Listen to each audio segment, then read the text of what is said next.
Olá, amiguinhos, tudo bem com vocês? Hoje é sexta-feira, dia 28 de agosto de 2020 e na nossa apostila de língua portuguesa à prova, nós vamos fazer a correção das tarefas 2 e 3. Então, nós vamos corrigir da página 10 até a página 17, tá bom? Então, vamos lá. Verbete. A professora não vai fazer a leitura do texto, tá? Porque vocês já leram, é apenas uma correção, vocês já fizeram, tenho certeza que todo mundo fez, está de parabéns. Então, vamos lá. A número 1 era apenas a leitura. A número 2. A principal característica de Hércules é temido e trabalhador ou imensa força? Então, olha só, a alternativa correta seria imensa força. Letra A. Sublinhe no verbete o trecho que comprova sua resposta. O que é sublinhar? É grifar. Então, olha aqui no texto.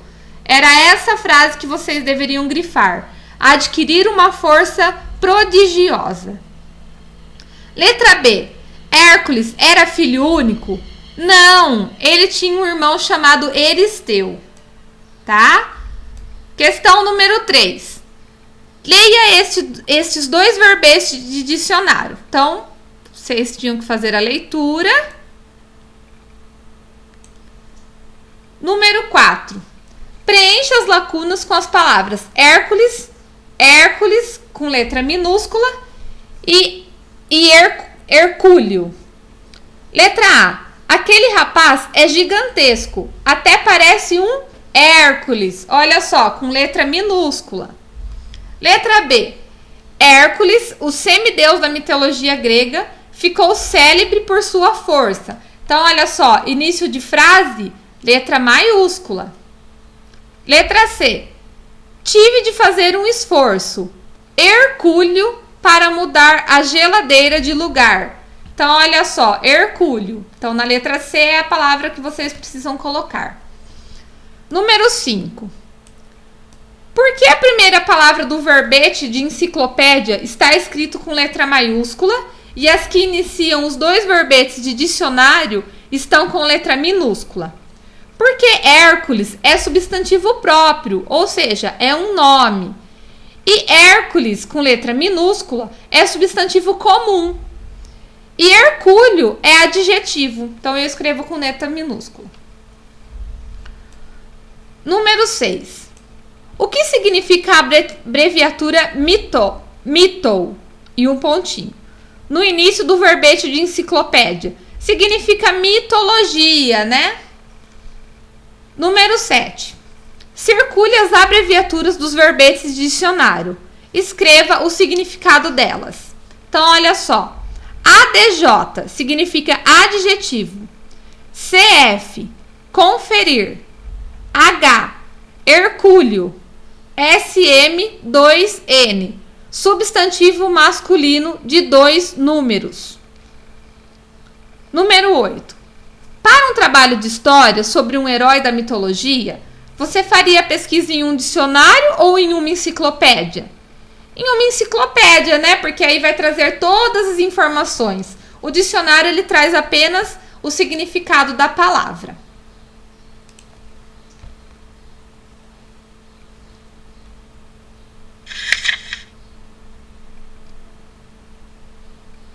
Então, vamos lá. Correção da página 12 agora.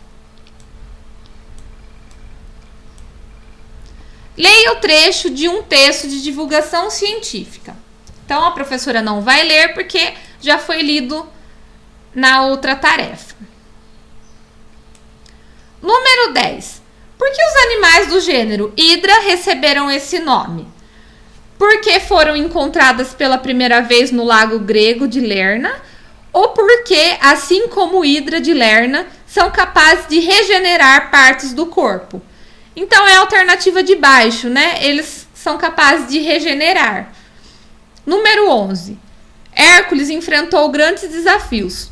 O verbete de enciclopédia e o texto acima mencionam o mesmo desafio? Explique a sua resposta. Não, né, pessoal? O verbete de enciclopédia menciona que Hércules enfrentou 2 serpentes E o texto acima menciona sua luta com um monstro em forma de serpente com 9 cabeças. Número 12. O elemento que estabelece uma relação entre o texto de divulgação científica e o verbete é a personagem Hércules, a lenda narrada, as personagens secundárias ou a Hidra de Lerna. É a alternativa à primeira, né? A personagem Hércules. Número 13. O texto de divulgação científica que você leu foi publicado em uma coluna chamada O Nome dos Bichos, da revista Ciência Hoje das Crianças. Qual é o objetivo desse texto? Contar uma história ou divulgar um conhecimento científico? É a alternativa número 2, né? Divulgar um conhecimento científico. Questão número 14. Assinale a informação que poderia constar em um verbete de dicionário sobre os animais do gênero Hidra. Então, olha só, a alternativa correta é a alternativa do meio, cerca de 1,5 centímetro de comprimento. Número 15. Leia este verbete de dicionário com uma das definições da palavra Hidra. O trecho do texto de divulgação científica que transmite uma informação apresentada neste verbete é...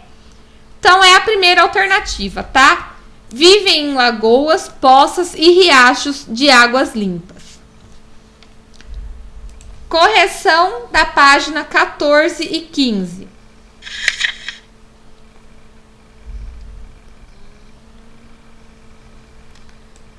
Então, vamos lá. Lição 3, carta de reclamação. Então, na número 1, vocês precisavam fazer a leitura da carta, tá? E na número 2... Quem é o remetente da carta? José Carmo Dias. Quem é o destinatário? Ctrl Alt Del Informática. Olha só, tá com uma abreviação aqui. Número 3.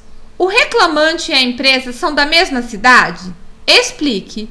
Não, o reclamante é de Belo Horizonte, Minas Gerais, e a empresa é da cidade de São Paulo. Número 4. O objetivo da carta é solicitar a troca de um produto adquirido com defeito. Então, esse é o objetivo. Número 5. Na carta, a parte assunto tem a finalidade de informar o tema. Tá? Então, o assunto é o tema que está sendo falado na carta. Número 6. Que forma de tratamento o reclamante utiliza para se dirigir ao destinatário? Então, ele começa a carta falando, prezados senhores. Por que ele usa esse tratamento?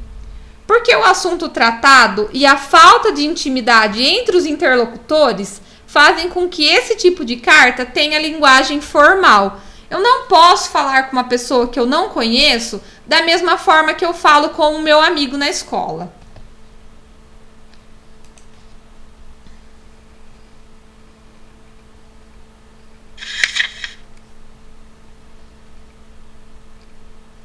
Correção da página 16 e 17. Número 7. No segundo parágrafo, no trecho só é possível acessá-lo, o termo em destaque se refere a qual informação do texto? Ao tablet, né? Questão número 8. No fim da carta, o reclamante utiliza um argumento para convencer a empresa a resolver o problema de maneira rápida. Explique-o. O reclamante utiliza uma informação obtida no site em que a empresa se compromete a trocar em 5 dias úteis aparelhos que apresentem problemas até 10 dias após a compra. Então, ele usa o argumento que já estava lá no site. Questão número 9. O que o reclamante utiliza para comprovar a compra do produto? A nota fiscal eletrônica enviada pela empresa no ato da compra. É isso que ele usa. Número 10. Copie o trecho da carta em que o reclamante faz um agradecimento. Desde já agradeço a atenção. Então, ele está agradecendo, né? Questão número 11. Para você, A maneira como o reclamante faz o agradecimento é formal ou é informal? É formal, né? Ele não conhece a pessoa, então ele agradeceu, como a gente faz quando compra um produto, como a gente faz quando vai num restaurante e é bem atendido, tá? Questão número 12. O reclamante tem o direito de exigir a troca do tablet, por quê? O produto ainda está no prazo de garantia, né? É a primeira alternativa. Questão número 13. Leia agora este e-mail. Então, era para fazer apenas a leitura. Número 14. O reclamante envia o e-mail ao filho com que finalidade? Por que ele envia esse e-mail? Para explicar que já solicitou a troca do tablet com defeito. Questão número 15. Comparando a carta e o e-mail, responda. Letra A. Qual dos dois textos é informal? O e-mail, né? Porque ele está falando com o filho dele, então ele tem uma certa intimidade com o filho. Então ele fala de uma forma mais tranquila, né? E na letra B, a que se deve a diferença de formalidade dos dois textos? Por quê, né? Ele fala na carta de uma forma e no e-mail de outra forma. Porque na carta o reclamante se dirige a uma empresa e no e-mail o pai se dirige ao filho. O filho já tem intimidade com o pai, né? Então, a tarefa de hoje, a correção termina aqui, tá? Um beijo e até a próxima aula. Tchau, tchau!